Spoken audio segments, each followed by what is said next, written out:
So I have completed all 180 Titan crowns in Monster Train 2. Just wanted to do this video as kind of a retrospective of my thoughts about everything. Some of my stats. I have data.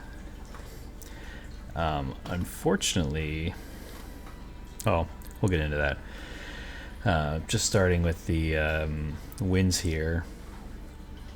I don't have everything mastered yet. That'll be, I guess, the next project.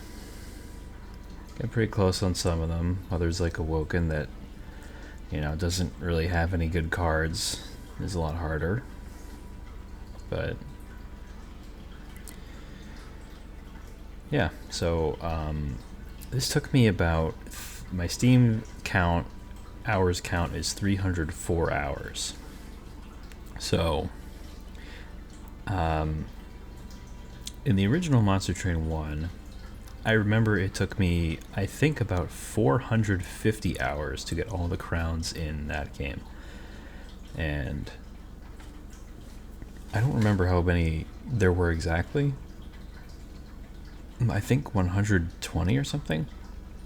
Because in that game they also included each different secondary clan as well. So if you had, like, let's say for example, like Stygian Guard and Hellhorn, you'd have to do like Tethys Torch and Tethys Queen's Implings. I think, at least. I could be totally wrong, by the way. It's crazy because I ended up with about 1,400 hours in Monster Train 1, and I actually don't even remember if that's true or not. But I'm pretty sure it was. But in any case, there were definitely fewer crowns in Monster Train 1, and it took me about 450 hours. Whereas here, there are 180, and it took me about 300. No, I think that is a lot of that is my experience in Monster Train 1. Really helped this, move a lot faster than it did for me in the first game. Overall, in terms of the difficulty of this game, I would say that strategically,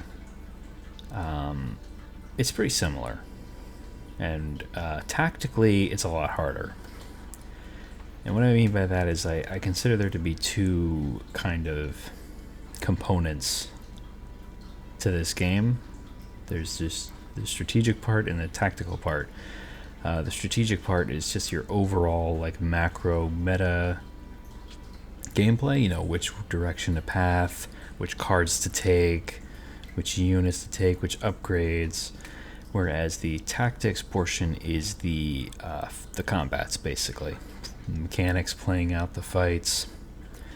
So basically the overarching macro part is about the same, I'd say. But the fights are a lot harder. Which is interesting because the deployment phase, which is a great addition, by the way. Obviously my thoughts on this game overall is that it's amazing. And it's just really an improvement over the first game in pretty much every way. But anyway, the deployment phase, in some ways makes things easier, but I guess in a way it also gave the developers more freedom to make things harder, and the difficulty of the combats to ramp up faster. So your deployment in this game is extremely critical. I consider that to be the single most important part of, the game in general, really. I think succeeding at this game, like, the number one thing is your combats. I think the combats are more important than the strategy. And getting even more specific, I think the deployment is the most important part of the combats. There are certain fights where you really want to set up middle, top, bot. It changes. It really varies depending on what you're seeing, what your deck looks like, how much time you think you need to scale. And sometimes it's not intuitive. Sometimes it's normally, let's say ring 7, you really don't want to play top because, oh, it's, I'm going to be taking a ton of incoming damage. It's generally safer against the boss. Both Ethane and Rax come in with like a ton of attack, and they scale as they go up floor, so it's generally better to try to play mid or even bot. But there's like certain times where it's like you'll play mid and then you'll be losing against them, but then you reset the combat, you do everything the same way, and you play top, and now suddenly you're winning because you got an extra turn to draw some key card or something like that. And it's like, it's hard to know that like you need to play it like that. It's hard to realize in the moment, like you're like, okay, I just need to draw my double stacked tiresome climb or something like that. I only have one of them, and I need to give myself the maximum chance to draw it. So I just need to hope that I get 3 turns or whatever, or something like that. That's just an example of how hard it can be to set up and do the deployment stuff. And feeding off that a little bit, getting into the details about resetting combats. My philosophy on resetting the combats was, in my initial journey here for the Thirst 180, I was not afraid to reset combats. But when I reset, I didn't really base any of my decisions off of what cards I knew I would draw or something like that. Whenever I reset, it was because like I talked about earlier, maybe made a mistake in deployment. Oh, I should have set up top. Oh, I needed to play this card no matter what. I couldn't greed this out, or something like that. And usually there's just like one key decision point in the combat that's like, should have done that instead. Usually it's in deployment, but a lot of times it isn't. And a lot of the times when I did reset, I would only reset like once the entire run. Like that was just that one moment. And I will say that most of my runs here I did reset. I was in like maybe somewhere between 50% to 2/3 I did reset it, like pretty much exactly once. There were some that I reset more, there was plenty that I reset not at all. But my thinking was just to get these crowns out of the way as soon as possible. I wasn't afraid to reset. Now, as I continue here, going through win streaks, I'm going to try to avoid resetting as much as possible. I kind of only did it for the crowns just because it's like, there would be like fights where I did something stupid and it meant that a gladiator was walking on me with 9 attack and he was hitting me twice and I took 18 damage, and I'm like, well, I could have easily prevented that. I don't know why I didn't. Let me just reset and stop that. It's not like it was going to kill me. It's like 18 pyre damage. It's not like it was going to make or break the run, but I was thinking maybe it could. I don't want to have to go through this again. I want to get these crowns done so I can really start doing some win streaks. And speaking of win streaks, I currently have a 21 win streak according to this, but I will tell you that that's fake. Because it counts only Seraph, and there is unfortunately one run, I think it was 17? Where are we? Run history. I think it was my 17th run. Where I did beat Seraph, but I lost to the Titans, which is a pretty common theme with this guy. We'll get into him later. Spoiler alert, I'm not a huge fan of this champion, but we'll get into the data here. I will say, unfortunately, I was kind of hoping that it would keep all of my runs, because in the original Monster Train, I'm pretty sure it kept every run that I played from the beginning of time in this run history, but for some reason it's only keeping 100 runs in Monster Train 2, which that's kind of annoying. So I only started tracking my stats, I want to say, I think it's like 105 or 108 runs ago. You know, it's almost this entire page, and there's like 5 to 10 more before this. So we can go ahead and get into that. By the way, when I did my runs, I would usually just go random. Random primary clan, random allied clan, and random pyre heart.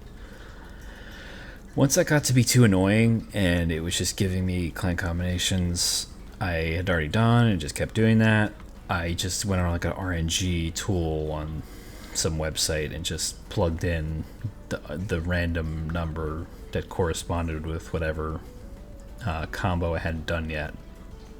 And then I would randomly determine the secondary card as well. So like, or where is it? Yeah, like Root Seeds Restore, you know. But the whole time I did random Pyre Heart. As soon as I unlocked all of the Pyre Hearts, which I guess is before you unlock the Titans. So I guess as soon as I started doing the Titans, I have only ever done random Pyre Heart. I've never strayed from it, ever. All 180, and then plus my losses were with random Pyre Heart. And I have my Pyre Heart stats as well, so we'll get into that. So let's see what we're looking at here. I guess first things first is we will get into the Pyre Heart stats. So for Proto Heart Cage, I'm 3-6, 33% win rate. That was one of the biggest surprises to me. I guess we'll go through all of these real quick before I talk about them individually. Heart of the Pact, 2/3 win rate. Life Mother's Pyre, 42, 43%. Malika's Shifting Pyre, about 86%. Wings, 78%. Fyra's, 75%. Aquath, 63. Bogworms, 88. Echo the Time Father, 66.7. Same with Herzl's Horde. Savagery, 88. Dominion, 80. And Entropy, 63.6. So, looking at the stats, my best performing Pyre is, what is it? It's Savagery, right? Savagery and Bogworm's Growth are my best performing Pyres. Both of them at about 88% win rate. Malika's not too far behind. And you can tell this is random because the sample sizes on these are kind of all over the place. You know, some of them, most of these are somewhere in between maybe like 8 to 12 runs. But, you know, there's ones like Fyra's that it gave me Fyra's 16 times, and it only gave me Dominion 5 times in this last sample.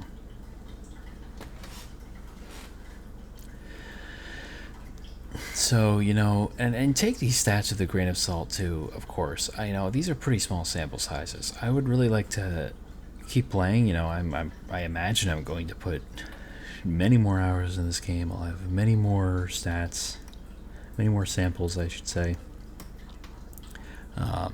And these will obviously change. But for right now, it's just a good initial little dive in to about maybe half of my total runs, the second half of my Titan journey. Unfortunately, again, we don't have the first half, but this is what the Pyre stats look like here. I guess it should be, I don't know if you can even see how small this is, but yeah. Anyway, so yeah. My worst performing Pyres were Life Mother's Pyre and Proto Heart Cage. I will say that Malika's, as far as the high win rate ones go, Malika's and Savagery don't surprise me that they're high. But Bogworm's Growth does quite surprise me, because I don't think that that's a very good Pyre. My own personal rankings are quite a bit different from what my stats say at this point. A lot of that is maybe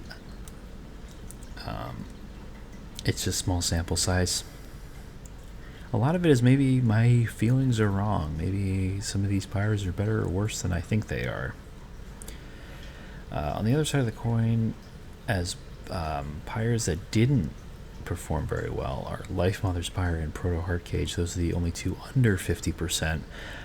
In fact, those are the only two under 60%. Both of those performed quite badly.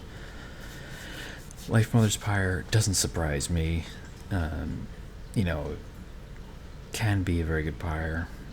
Proto Heart Cage does surprise me, though. So let me individually just quickly give a rundown of all of my thoughts on all these pyres. So Proto Heart Cage is one that I think still is like pretty good. I think it's like totally fine, but the stats seem to say otherwise for me. Again, this is a small sample, but it's like, wow, I guess it kind of reaffirms to me that, even though it does have great stats, it kind of just doesn't do anything. That's its effect is that it just has good stats. 33% win rate. It's kind of telling a different story than it being so good because its stats are really high. From what I saw looking through my runs with this, a lot of the losses were just like runs that were doomed early, bad starts. I lost early, and it just kind of reinforces the fact that while this pyre does have good stats and can maybe help you survive a little bit longer, it's just kind of not really doing anything. So, I used to think it was like a quite a good pyre, but now I'm kind of cooled off on it a little bit. I think it's just kind of like okay. I still think it's better than what the win rate says, but it's just kind of it's totally average. Next we have Heart of the Pact, which I have 67% win rate. I don't think this is like a bad pyre, but it's kind of mediocre. Its effect is pretty good, especially in the early game. You do end up activating it pretty often, but the only downside of that is, well, obviously there's the big downside of the pyres. It has the worst stats in the game, other than I think Malika's, or Dominion or whatever. It has very bad stats. Very low health, low attack, and the effect is just not really that good. It's kind of weird because it's like you're most likely to activate it early on in the run. You're generally playing cards from both of your clans early, and the more and more the run goes on, the more you might not activate it because you're kind of only really doing something from one clan. And I think that the card draw that you get is that it's least meaningful in the early game. I mean, when you start the run, your cards just aren't very good. So drawing cards just isn't really that strong early on. So ultimately, I don't think that this is a very good pyre. And I'm quite surprised that in their last balance patch, they actually nerfed it. Yeah, that was an eyebrow raiser for sure. I don't really understand why they nerfed it. I already didn't really think it was that great.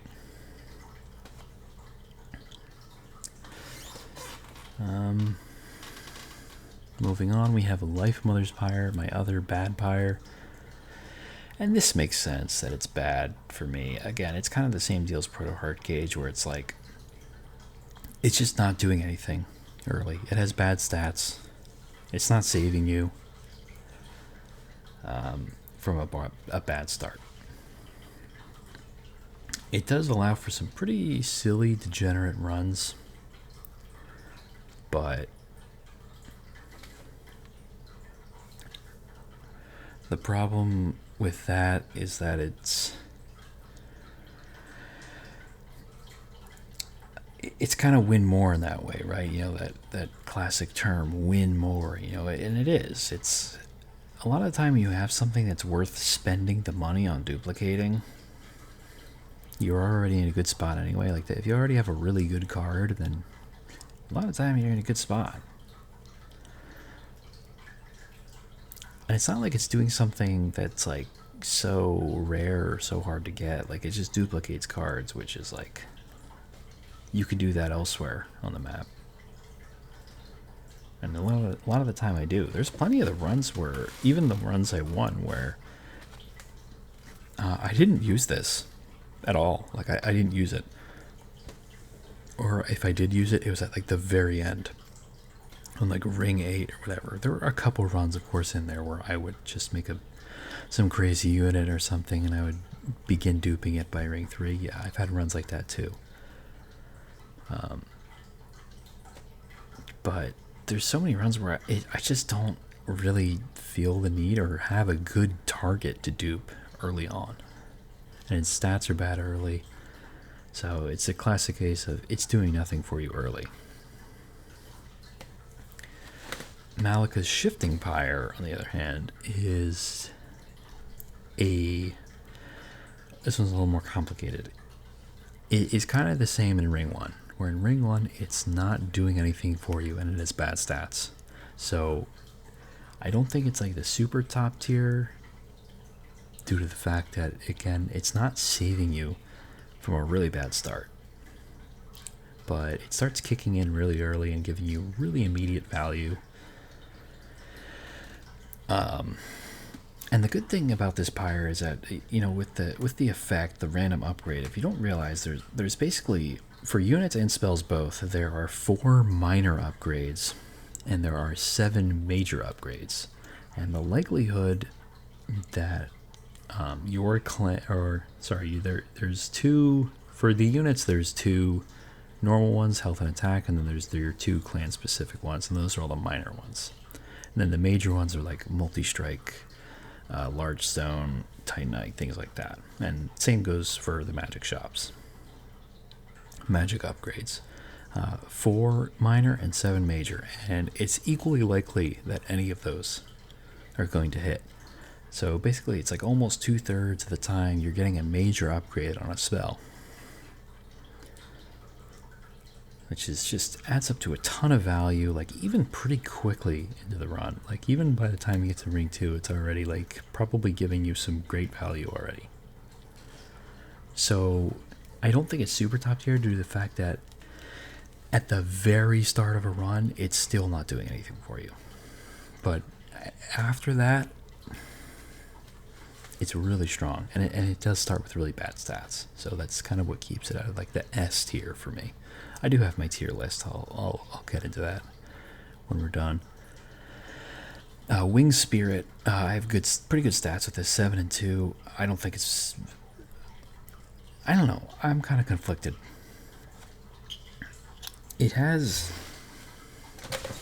It's bad, right? I mean, it doesn't really do much, but it kind of does. You'll notice that the way I'm talking about a lot of these pyres is that, it doesn't save you from a bad start. It doesn't save you from a bad start. Wing Spirit kind of does save you from bad starts a lot of the time. Like, it really actually puts in a lot of work just to like fully heal up your train steward against the boss. A lot of the time can represent an extra 40 to 60 damage on that floor. And it can be the difference between your pyre taking 40 damage to combat and 20 damage in the ring 1 combat.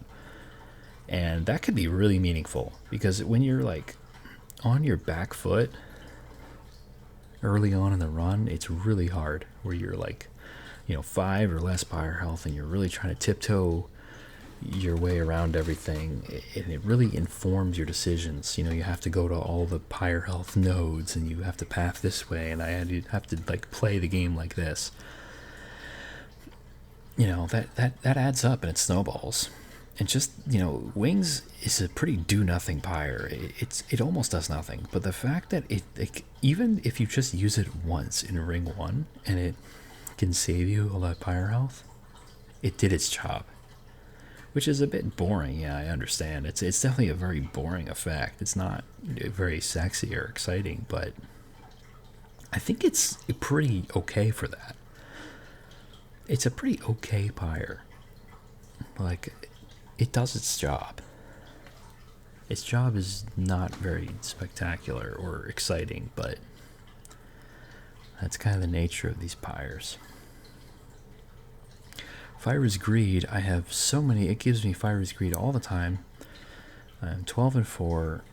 It's on the level of Malika's, I'd say. Kind of the same thing. It's not doing anything for you immediately, but it pretty quickly shows its value.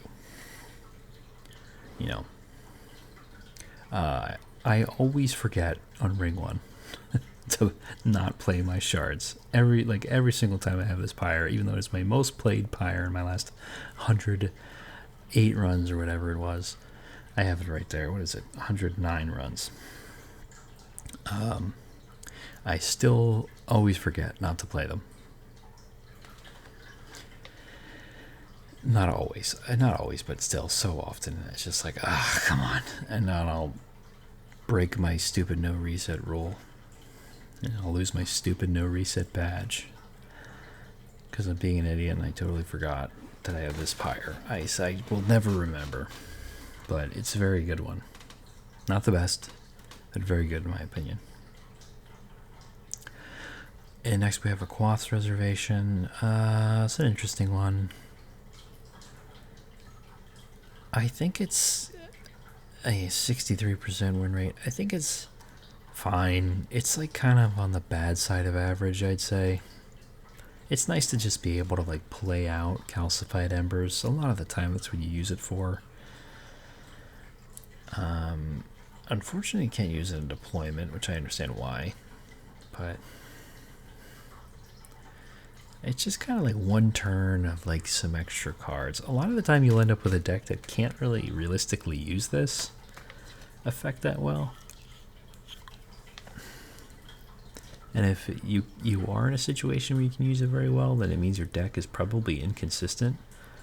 It means you can only use it once, right? So it's like you'll get your one super turn, I guess.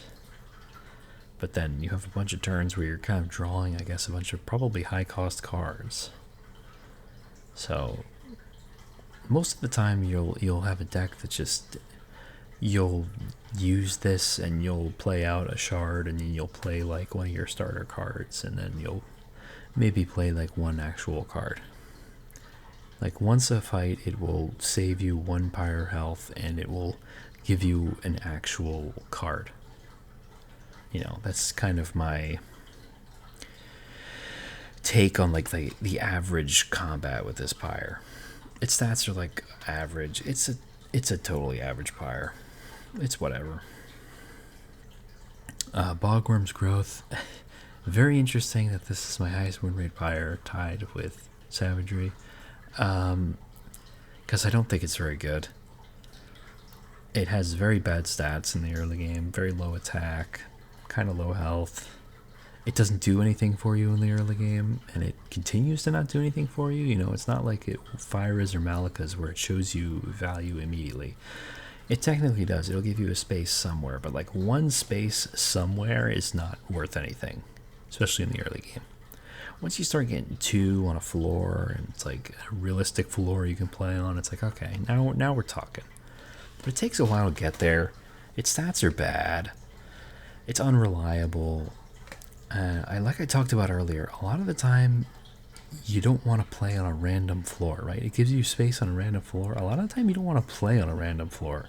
You specifically want to play mid or top or something like that.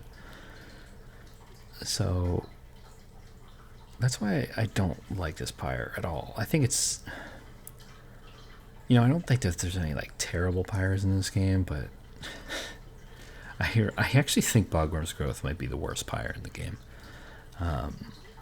And it's not that bad. Like, it really isn't that bad. It's like the worst pyre in the game by technicality. I don't think there's any pyres that really stand out as being the worst. I mean, if you don't think Bogworm's Growth is the worst pyre, I won't argue with you. I mean, I won't argue with you. I think it probably is, but which is funny coming from me because it's my highest win rate pyre. But again, I think this is just low sample size. Echo of the Time Father is, I think, of all of the active ones, the most interesting, the most meaningful throughout the run, the most fun to use. Now, there's plenty of fights where you just don't need to use it, and you just kind of don't. You just kind of sit on it. But there's so many times where, like, just freezing that one card that you need is, like, super useful.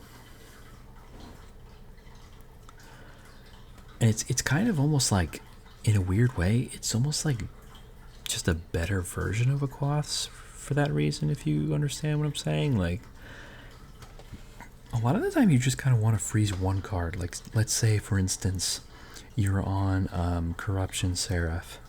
You have a double stacked, what is it called? The common that advances and applies damage shield to. So let's say you have a double stacked one of those for 4 damage shield. And you really want to save that for the Relentless. Like, you don't want to play that now. So you kind of play all your other cards and you just freeze that one card and you save it for later.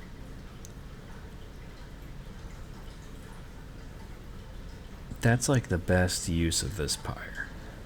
It's like something like that. And it happens often. You know, it's a pretty common situation.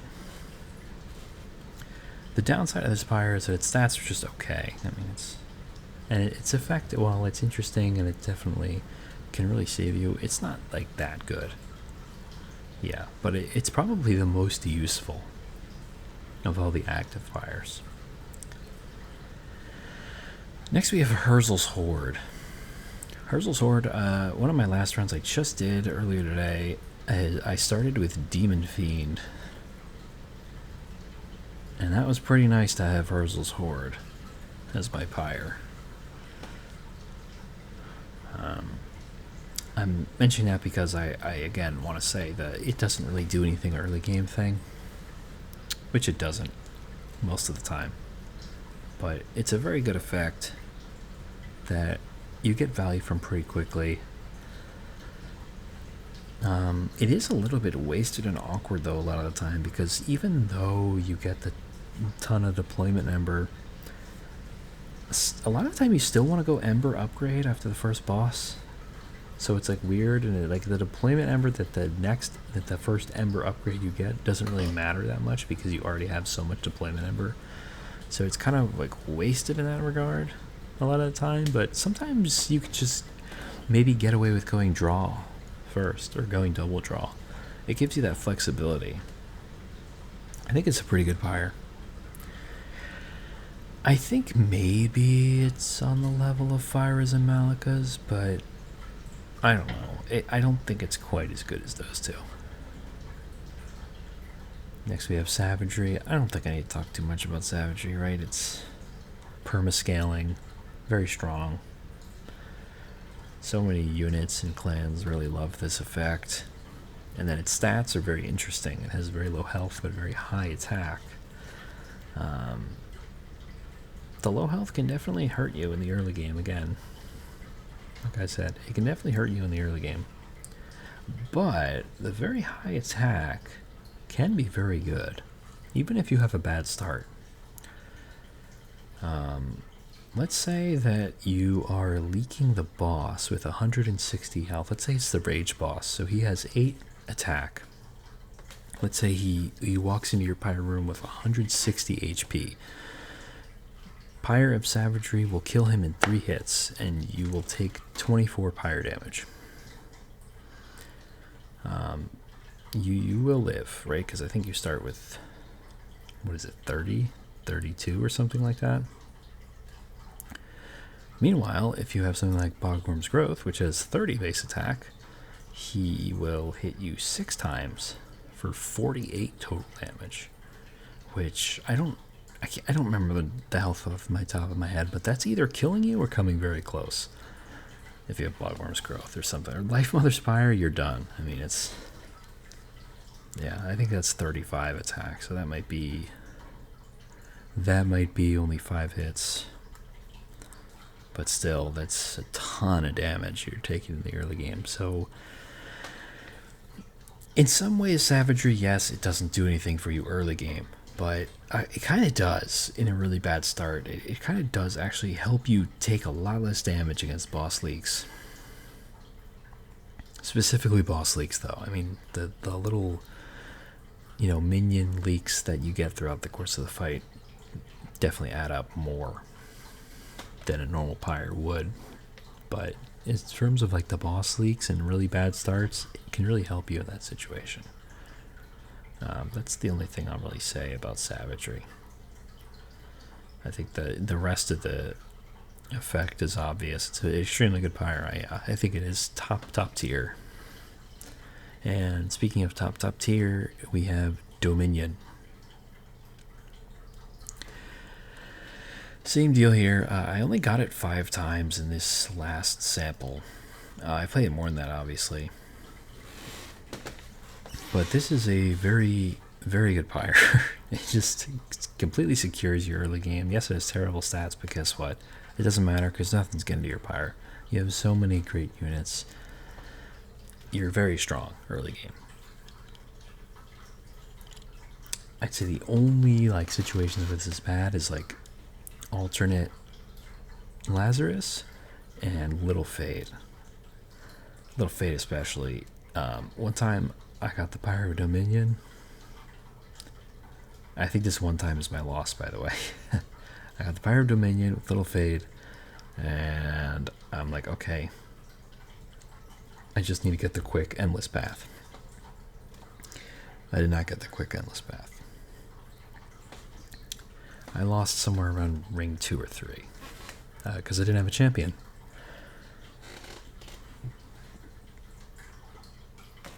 I didn't have any reform. So that's like the one bad situation. Every other time it's just extremely good pyre. I think it's definitely the best pyre in the game. Not much else to say about that. Entropy, on the other hand, is a more interesting one. Entropy, 63% win rate. It's not a great pyre in my opinion. Yes, it has extremely high base health, but that's offset by the fact that you have tons of shards. Yeah, you draw more cards, but they're crap cards. They're all shards a lot of the time. So like in order to offset that, you have to like fill your deck with like mediocre cards that are better than shards. But then that hurts your consistency a lot, so it kind of offsets the advantage of drawing more cards. So don't really love it for that reason. It's a weird one. Also, like, you really want to go double Ember to play out all those shards, and there's some situations where you'd really appreciate going space instead. Like in runs where you really want to go space, it's like you have to take space and Ember, and now it's like, well, now you have less Ember to play out these shards, so you're going to take more damage. So that always feels bad. Yeah. I also just don't like playing with this pyre. I think it's one of the least fun pyres to play with. It's really frustrating to just be like in a critical junction in a combat and you just draw like 7 shards and you're just like, come on, dude. Like, it's really frustrating. I really don't like using this one. I don't think it's very good. Yeah.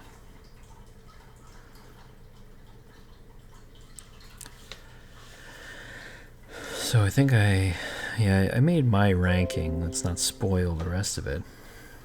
My ranking down here for the pyres. I said that Dominion and Savagery were S tier. Just very strong pyres throughout the game. A tier was Malika's, Fyra's. I have Herzl's in there. I don't know about that. Like, on second thought, I think it's definitely worse than the other two, but maybe it's still A. These pyres are pyres that are very strong, but you can be a little bit vulnerable in the early game still. Like, they only really start to show their value a little bit as the run goes on. Next year is just like the kind of fine to average-ish pyres. Proto-Heart Cage, Entropy, Aquaths, and Echo the Time Father. They're all just like fine. Pretty low impact, but not bad. And then in the C tier, I have Wings. It's being covered up. Life Mothers, Heart of the Pact, Bogworms, and Wings. Those are all C tier. Those are just weak pyres in the early game, and their impact is minimal or comes too late, or it's not even consistently felt a lot of the time. And I have nothing in the D tier. I don't think there's, like I said, I don't think there's like any pyres that stand out as being like truly bad. There's no real duds, so that's always good. So that's my pyre ranking. Next, I'd like to talk about. I'd like to talk a little bit about champions. What I think about them. First off, we have Fell. I only have one Fell run in this entire sample. I ended up just getting Fell out of the way first, I think. That's the way it went. It gave me a lot of banished early on, and I got most of my Fell down pretty early. But Fell is an extremely strong champion, especially with her starter card. She synergizes very well with it. The Banished Clan is very strong.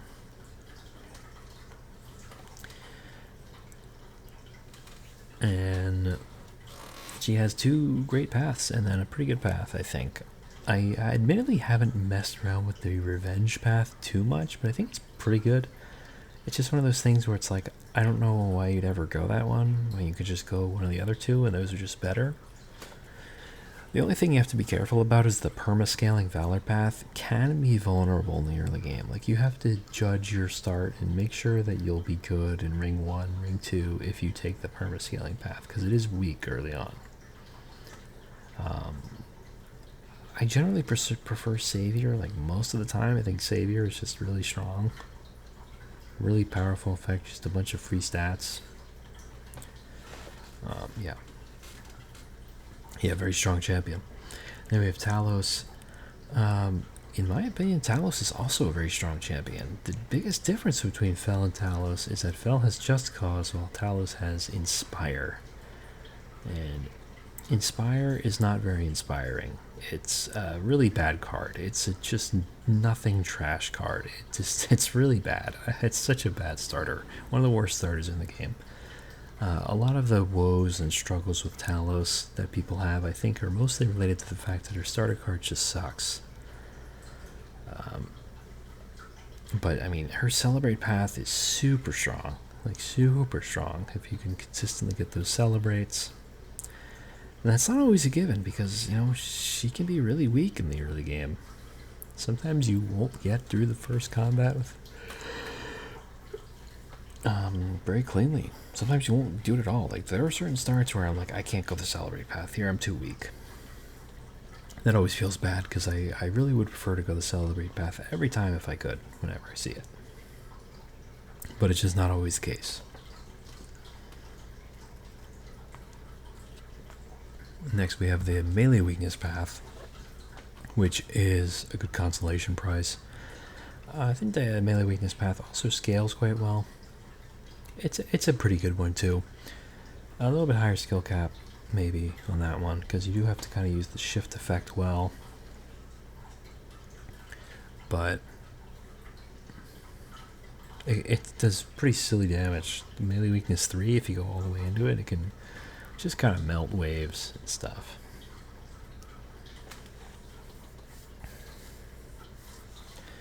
And then there's the Valor path, which is my least favorite one. It's actually the strongest in the early game, I'd say, but I really would prefer to not take it because I just think the other two are better as the run goes on. But if you're in a really dire spot, you see Celebrate and you see Valor, and you just can't take the Celebrate path, then sometimes you just have to take the Valor one. And it never feels great, but you could do worse. Next up we have Lord Phoenix. So for Phoenix, I think he's like kind of mediocre. but his starter card's very good in the early game. I think he does a really good job of killing bosses and heavies because of his starter card. As far as his path goes, I think all of them are like fine. He has like a bunch of like 5 out of 10 champion paths. Like 5 is like average for me, so like they're like all average. I do prefer to go the sleigh path when I see it because it's fun, and I think it probably is the most meaningful one later on if you can actually support it. I like the conjure path as well, always nice to get eggs. The pyrogel path is like fine too. It's probably the one I take least just because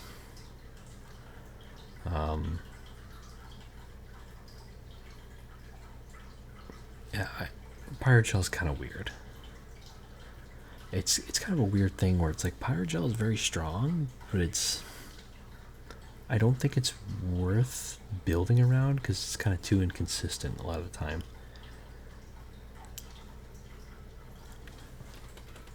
I'd say the only really great consistent source of Pyrogel is the Cultist, the incant one. But it's still pretty good. It's still fine, but it's the one I take the least. I am 5-3 on Phoenix, so I think 2 of those with Banished, where I kind of overestimated how strong I was early on. I think maybe with the Slay one, it's like you can't always take it. Sometimes it is just too weak. Sometimes maybe you do just have to go the Pyrogel one. I don't know. I think one of my biggest blind spots in this game is I still don't quite have a really firm grasp on how strong everything is at every point in the game and how strong I am whenever I start a run. That's one of the most important skills, and it's something I think I still need to get a lot better at. Next we have Lady Gilda. I'm 4-0. Don't be fooled. Don't think she's very good. I have a lot more losses earlier. I don't think she's terrible, but she has 2 paths that are bad in the early game. Like, if you have a bad start and you get offered the Avarice path and the Bloat Matron path, you could be in trouble in the early game. I'm basically looking for the Gilded Egg every time. It has the best stats. It'll get you through the early game, and it gets you free eggs and money later on. So just have her sit top, and yeah, just hit things. And that's my favorite one. It's the best one, I think. If I'm forced to take one of the other ones, I really do prefer to go the Avarice one. I think it just has better stats, and it has a better effect. It scales a little bit better. It's sort of like those one big hit champions that later on it just kind of becomes one big hit, which is fine, and it gives it a bunch of Avarice. A lot of the time in Ring 1 you don't want to greed with the Avarice. You just want to kind of chump block with your whelps to keep her topped off so she can do as much damage to the boss as possible. So don't greed the Avarice early on, just try to get through the Ring 1. And then there's Bloat Matron, which I think Bloat Matron might be the single worst Monster Train 2 champion path. I think Bloat Matron is just like, I have permanently sworn off of Bloat Matron. Never take that. It is terrible. It's, you know how I was talking about Pyrogel earlier? It's like, yeah, it's so bad. Bad stats, too fat. It's an effect that you can't really consistently build around. It's just, I don't like it. Speaking of don't like it, here's Eka. This champion is like the Tethys of this game. She's just super fragile, really weak early on. Oh boy, yeah. I guess it's kind of rant time about this champion, but for Eka, I think this champion is just like a huge design fail. I think that this is the most poorly conceived champion that they made. Her incant path is fun, and it scales extremely well. It's very bad early game, so you really have to make sure that you have some way to make it through the early game. Her other two paths are extremely, not even just from a power level standpoint, but just from like design and just like thinking about their use cases and like how they operate within the clan. It's just like I don't really understand this. She has a moon cycle path. She has no access to moon cycle naturally. So other than the natural moon cycle that happens every turn, which I guess is something, but it's, you know, just taking it speculatively never feels great. And the sad part is that a lot of the time you kind of do have to do that because it's the only path that can actually survive the early game a lot of the time. If you see the Incant path and the, what is it, the Silver Empress one, I think? If you see those two, you could be in trouble. You could be in serious trouble. Like, you might just die ring 1. I think my most common ring 1 deaths are Eka. A lot of the time you just have to take that moon cycle path just to get you some stats, even if you don't have any moon cycle. And then you might never get any moon cycle, and then you're just stuck with a useless champion that doesn't do anything because you don't have any moon cycle. But you had to take it. And then there's the other path, which is, the, you know, like I said, was it Silver Empress or something? I don't understand that one at all. Okay, cool. Draws a spell. She has Conduit during full moon, but again, you don't have any phase control. So it's very inconsistent. The ability has, I think, a 3 cooldown. A lot of the time it's giving you Witch Weave, which is a terrible starter card. I didn't even get to Witch Weave. Witch Weave just sucks. It's just, again, it's just doing nothing in the early game.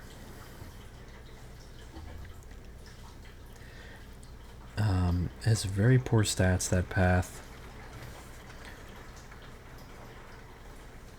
I don't understand why it's not like Ardoon. Why can't the ability also just phase to full moon? Like, I feel like even that, like, just doing that would like fix a lot of its problems. Not all of it, but I don't get why Ardoon can do that and Eka can't. Like, she's already so much worse than him. Yeah, I don't know. Like I said, it can definitely go crazy. Like, especially the Incant path can really go crazy. And I also have had the moon cycle path like go off with like actual moon cycle stuff, where I had a really wide floor and I was moon cycling and it works great. That's pretty rare though. I'm just not a fan of Eka. Why is she 2 space? Why is she 2 space? Like, she's so fragile and tiny in stats wise. Why is she not 1 space? It's just, I hate this champion. I'm sorry, I really don't like Eka. On the other hand, I have Ardoon. Ardoon is actually, in this sample, statistically my best performing champion. I'm 5-0 on him, and to be honest with you, I can't remember ever losing on him. I probably have at some point, but I think this champion, I don't even think he's like that strong, but I just really like him. I like his design a lot. I think he is pretty strong. I think he has 3 viable paths that all can work in most situations. And another thing is that they all encourage multipathing. I think he's a champion that really likes to mix and match different champion paths. The Slay Conduit one is good. You know, one of those one big hit champions, and also just gives you that utility of having that conduit as well for casting spells. He is a bit frail. He's pretty low health. So you do gotta be careful about that, but that's the only thing really. That's the only downside.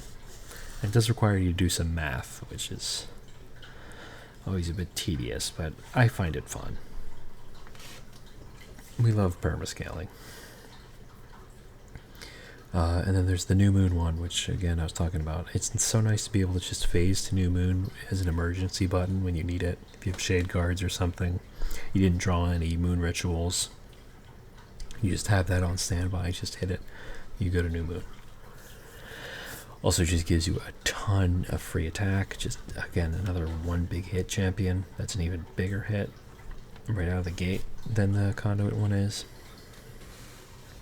Of course, it doesn't scale as well, but yeah. And then there's the armor one, the Incant armor one, which is also good. Good against like Corruption Seraph, can be good against the melee weakness Seraph. I never really think that it's worth putting more than 1 point into. I just don't think there's much of a payoff going beyond 1 point. But a really nice 1 point wonder that, it's always appreciated. I like Ardoon. I don't love Bolit, our Mushroom Man. I'm not crazy about this guy. It's the same story where it's like, if you find the rally path, great. If you don't, it's going to be a very painful run.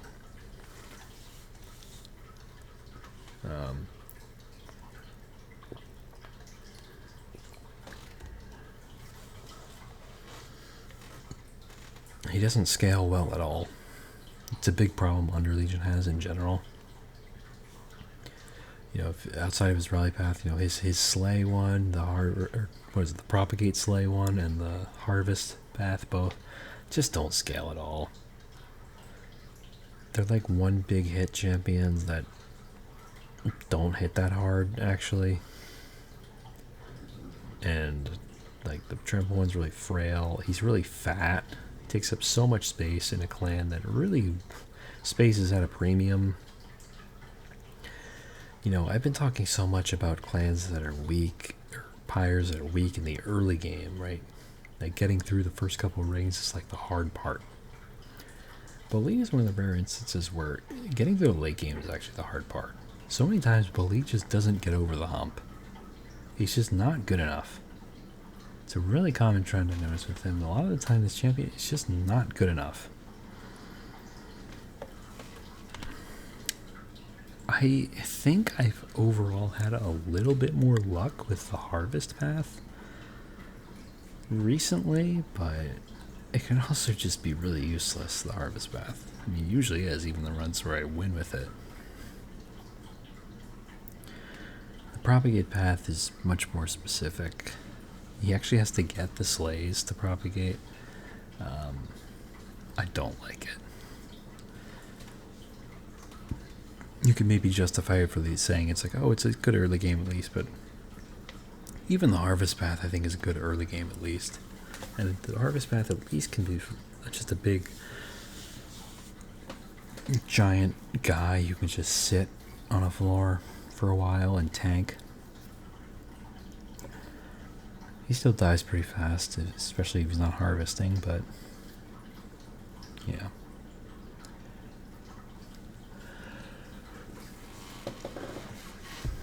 Don't love Bolit. Madame Lion's Mane, on the other hand, is much better. I think all three of her paths are pretty solid.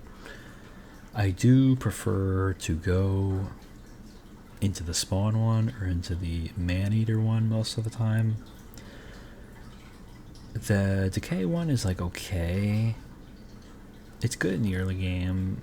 It kind of falls off, I find, a little bit. It's oftentimes kind of unnecessary to go into.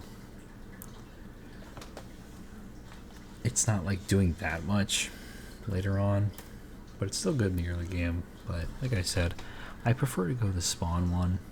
The Spawn one can be very useful to just make a big trump blocker.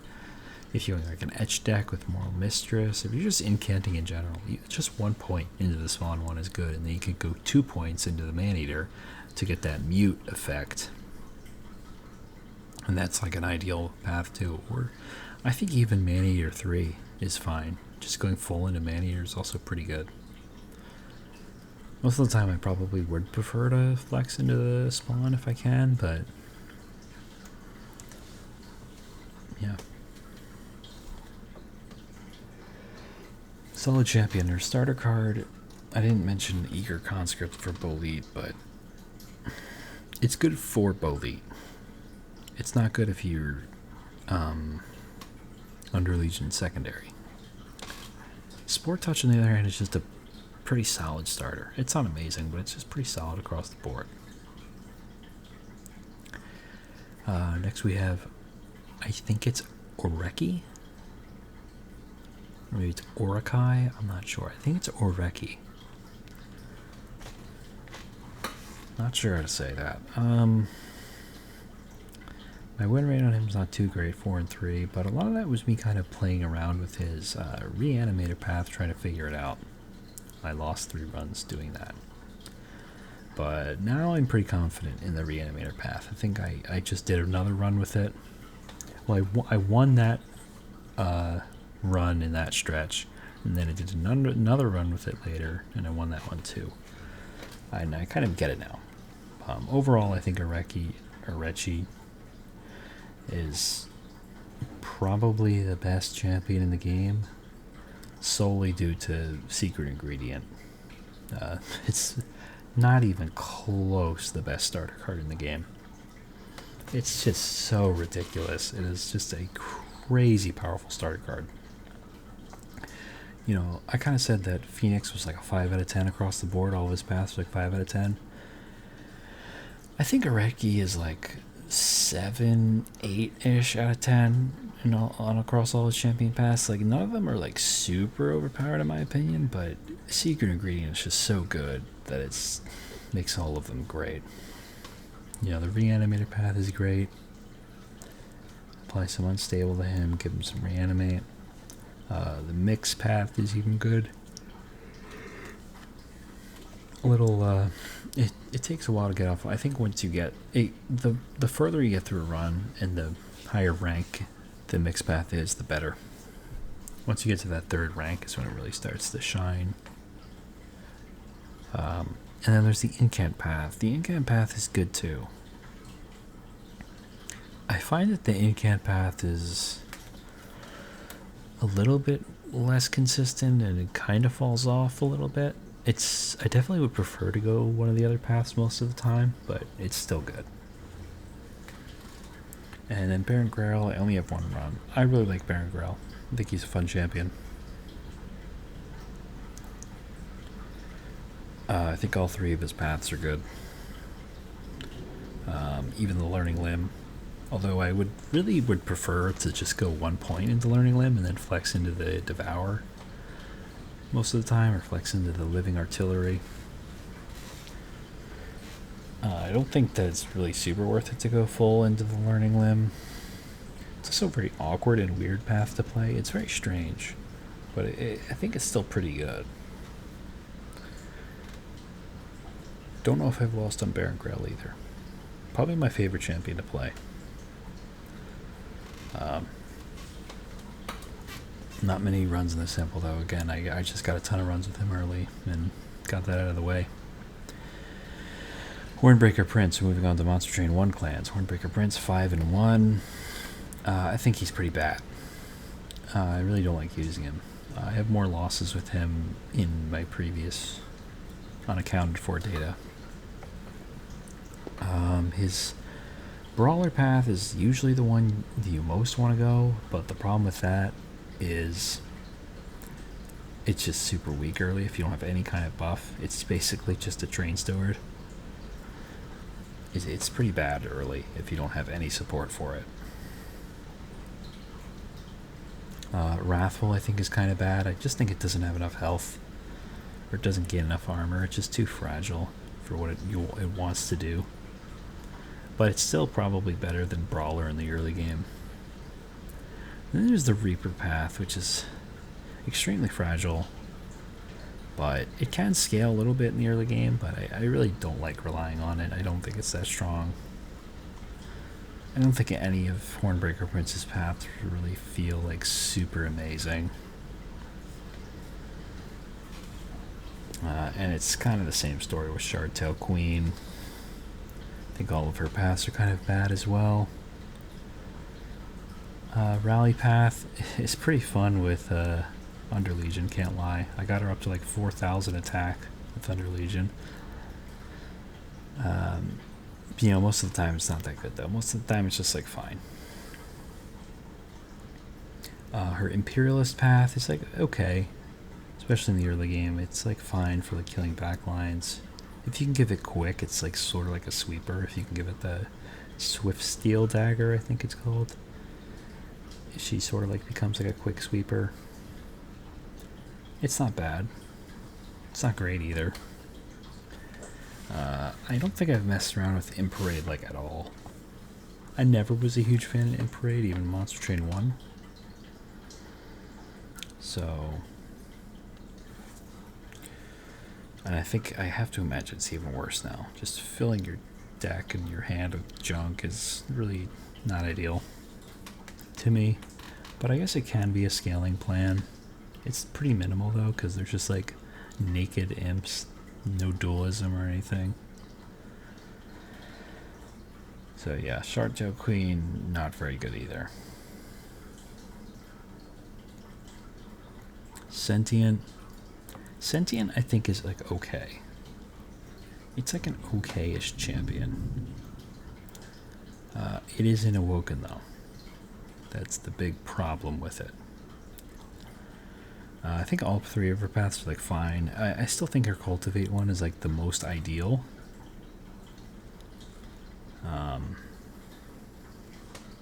But the other two were like pretty decent. I find the Spikes one to be like redundant. It's just not needed so often.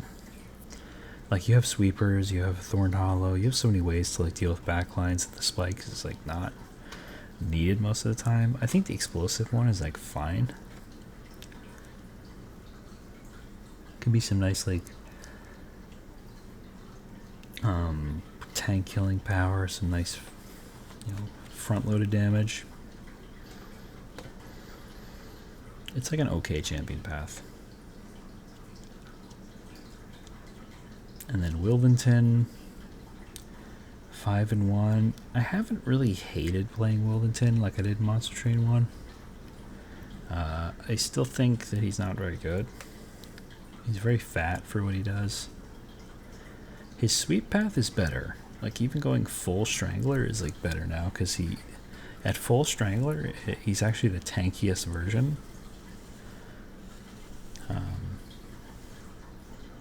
Thornlord, on the other hand, it feels worse because it's not that tanky. They did buff its attack, I think, but it's not super high health, unfortunately. It doesn't make a very good tank, which is kind of what its purpose was in Monster Train 1. And then the quick path is still terrible. They got to do something about that. It's just not worth taking. Tethys is better now, I think. You can stick her bot with her Frostbite path. She does good work. She's much more likely to survive. There's way less sources of like spikes and sweeps and stuff like that. You can go the sweep. The spell weakness can be meaningful. I don't think it really is, though. I think the main appeal of the sweep is if you already went the Frostbite path and you can like sweep and apply Frostbite to everybody. The Conduit path I haven't really played around with too much, but it didn't feel very good to me like the one time I did. It felt pretty bad. So yeah, there's still that. I always kind of preferred the Frostbite path to her, though, in the first game. That was kind of always my favorite one.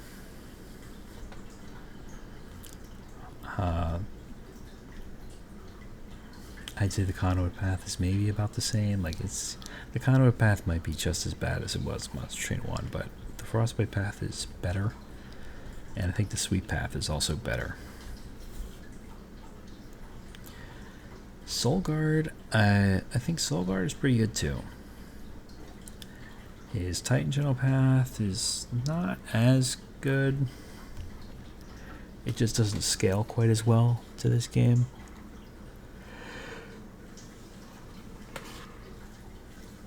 But I will say that it's pretty useful, if for nothing else, to just leave it phased. And it counts as a unit being there for like amalgams and for Pyre Hunter, Archeon, and things like that. So you can get around the damage that way. It's not that important because obviously you'd rather be using him, but if you are throwing him away, then it's like a totally fine usage of that Titan channel. The Frostbite path is quite good. You just have to find a way to keep him alive because he is pretty fragile in the early game. He's also really dependent on getting a third point because it goes to Frostbite 2 in the third point. Dire Channel, haven't messed around with too much, but I think it's better. I think they did buff the numbers on it.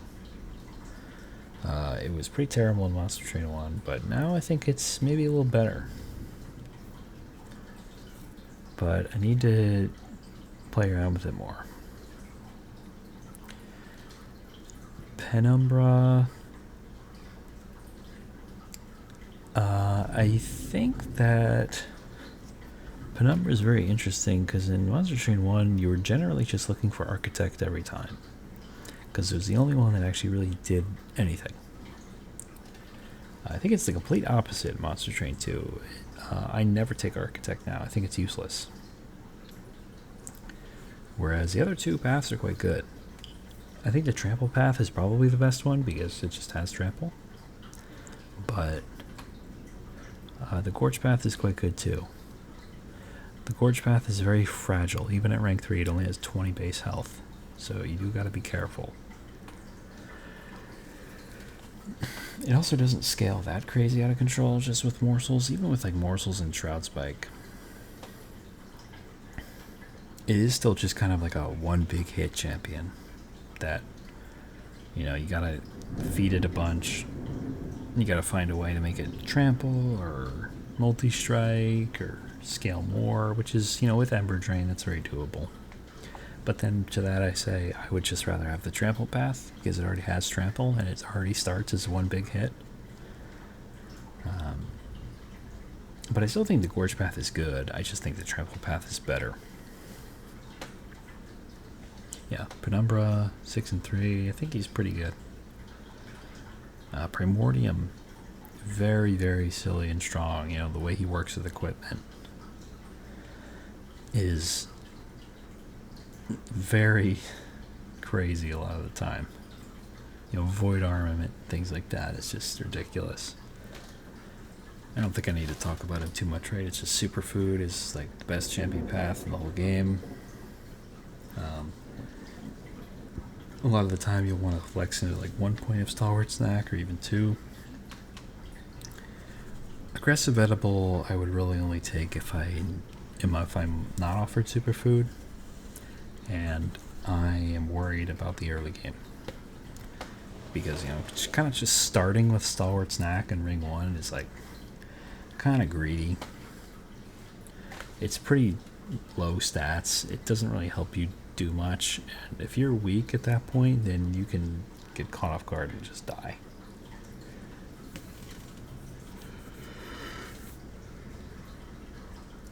It's kind of like Penumbra, where it's like I think Aggressive Edible was his best path in Monster Train 1, but in 2 it's the one I find myself taking the least because his other paths are so much better. Rector Flicker.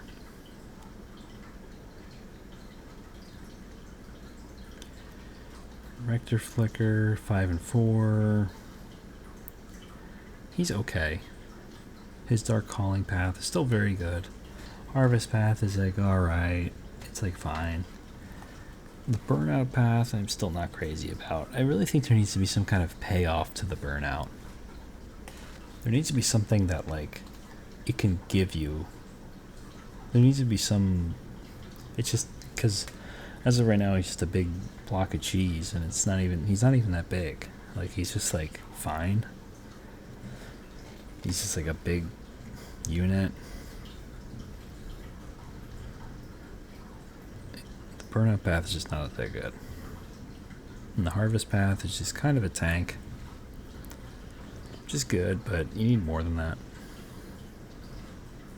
And Dark Calling is very good.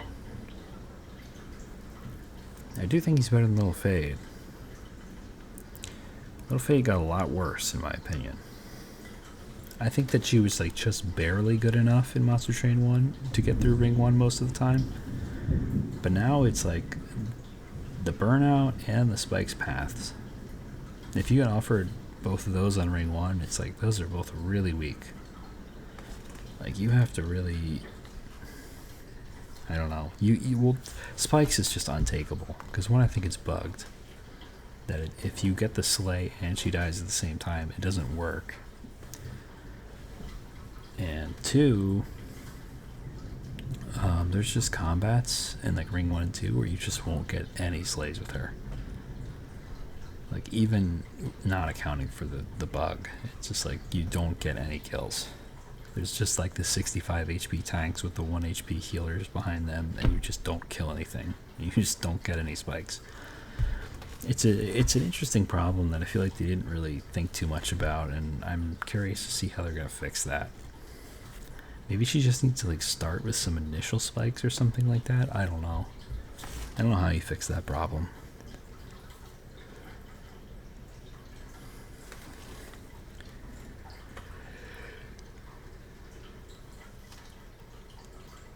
The Firelight one too is like you can absolutely just like not draw the reforms when you need them, and it can really screw you over, which was always a problem with Little Fade.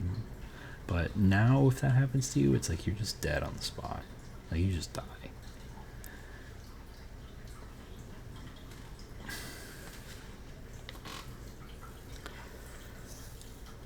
So yeah, my overall win rate is, in my last 109 runs, 75 to 34 for a 68.81% win rate.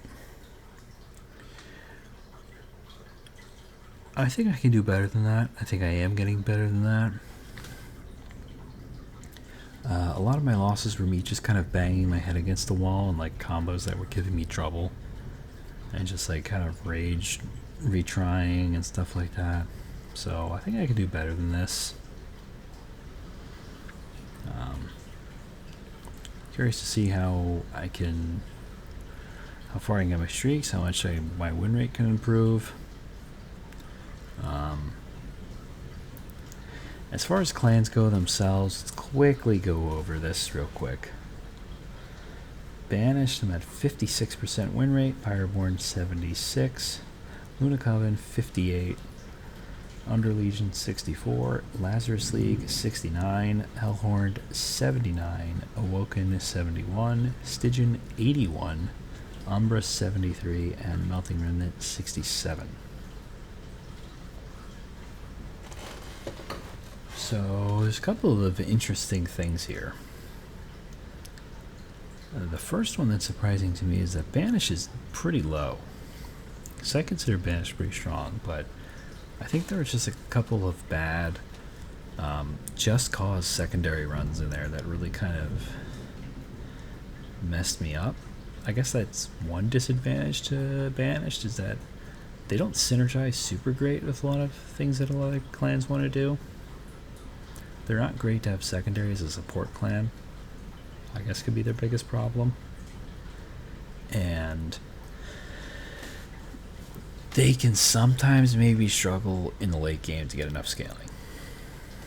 But other than that, I just think they have so many tools. I think they have, really good units, really good commons. Valor's good. They have good defense. They're all around a solid clan. Then you have Pyroborn. I really like Pyroborn. I think Pyroborn is strong. I know a lot of people think that Pyroborn sucks, or it's the worst of the Monster Train Cthulhu clans. I don't think I agree. Like, maybe theoretically they are. Like, in a vacuum, they have the worst cards, for sure. In a vacuum, their cards, artifacts, everything is just the worst quality. But they just get so much money and resources for free. And they have some of the best banner units.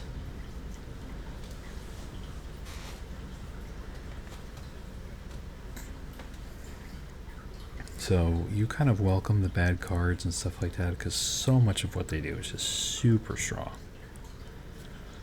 I actually think that they're a clan that I like better to have it secondary. I think their champions are like meh to bad. So I really like having Pyroborn secondary as a support clan. But I still think they're like okay as a primary clan. Luna Coven, I'm not surprised. It's kind of low. Luna Coven, I think, is the worst Monster Train 2 clan. Especially Eka, but Witchweave secondary is also bad. And even Moon Ritual secondary is kind of bad. They can have a hard time getting off of the ground. Their units are like all like very conditional, and they all like need a lot to make them work. They're all very finicky. They can be very good, but they're like all like, it feels like you have to jump through so many more hoops with Luna to have like a good run. Under Legion, I'm not crazy about Under Legion. I've cooled off on them a lot, particularly Bolete. Like I said, a lot of the time they can just have really struggled to get there in the end game. They're strong early, but they can have a lot of trouble getting over the hump. There's so many situations where you're just, it looks very sexy with like the propagate, and everything's going off and everything's going crazy. All these buffs, regen. It's like, all those words are popping off the screen, and then it's like the gladiator is walking into your pyro room with 300 HP still. Like, nice propagate, but it's like you didn't really do any damage to him. That's like the biggest problem. This clan has a huge problem dealing with tanks, but it's fun when it works. It's just that they're very frustratingly inconsistent.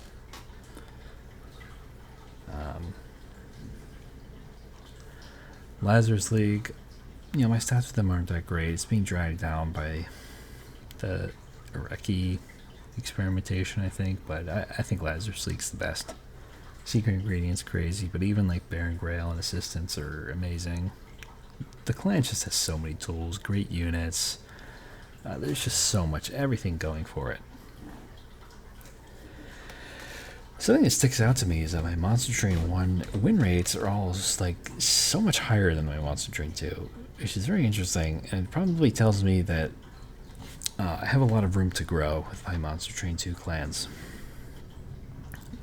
I think that I don't know if I mentioned this already, but I think as a general rule, the Monster Train 2 clans have like a higher floor than the Monster Train 1 clans for the most part. But I think that a lot of the Monster Train 1 clans are like capable of like more degenerate and high roll stuff. So they're more volatile. But my win rates on them are much better. Are like quite good. So we have Hellhorn close to 80%. I thought that Hellhorn was really bad when I first started playing. And I don't know if I just got better at using them in Monster Train 2 or if it's just the buffs, but I'm doing okay with them now. I think maybe those buffs that they gave them in the first balance pass kind of went a long way.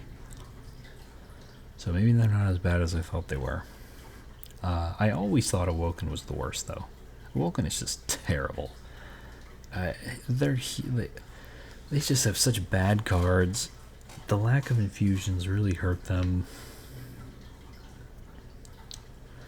Like, Restore is bad. Rootsies is bad now, I think. I think Rootsies isn't even good anymore. It's such minimal scaling, and it's just not worth playing out Root Seeds a lot of the time. So many things in this game like cost so much more Ember now. A lot of the time you just can't justify playing a Root Seeds. It's just not doing enough. Their cards are bad. They're a clan that is entirely focused on like defense for the most part, and their defense sucks in Monster Train 2. So what are you left with? Well, not much. It's kind of the way I view Awoken. I think that Monster Train 2 defense is much more important than it was in Monster Train 1. And that's something that Hellhorn kind of struggled with too, is that while they did have a lot of armor stuff, I think their armor stuff kind of doesn't really hold up that well in Monster Train 2. and neither does healing and regen. Stitch and Card, on the other hand, is very strong. They have some of the best banner units of the Monster Chain 1 clans. I thought in Monster Chain 1 that they did have the best banner units. I think that may have been more of an unpopular opinion, but I thought they had the best banner units, and I still think that they're very good. I still think that their commons are pretty bad. That didn't change. And I also think that their damaging spells are like way less effective than they used to be. But so many of the cards are like so much better now. Like even with the nerfs, Unnamed Tome is like even better now than it was. Siren Song, with how much attack your pyre has, Siren Song just like, if you get like double stack holdover on it, it's just, you just win. Like you do need some kind of answer for the Relentless, but you will literally not take any damage from waves. You just ascend everything into the pyre, they're dazed for 6, and everything just dies. And then Deep Offering is also amazing. Yeah, they just have a few really, really good hits later on that are just super busted cards. Umbra, I think, is way better with the morsel buffs, some general buffs to their units, the champion Penumbra specifically buff. They feel a lot better now. You're also not really like totally needing their units to do everything, so like you can just have a floor that has Morsel Maker and Shadow Eater or something just sitting and kind of passively doing its own thing. You know, just floors that kind of sit and passively do their own thing are really valuable in Monster Train 2. You want so many more floors going on, so that's always good. Ember Drain is more consistent now because you find holdover more often. Yeah, I think they've had a lot of help. I think they're pretty good now. And then finally, Melting Remnant. I think Melting Remnant's also very good. I think there's some Rector that's dragging down my win rate here, but I really like Melting Remnant still. I still think that they hold up pretty well. Some other stuff isn't as good, like I think maybe without, infusions, like Draft took a big hit. Maybe the Paraffin Enforcer isn't quite as good. But the Harvest Barons, both of the Barons are better in my opinion. They're both much better now.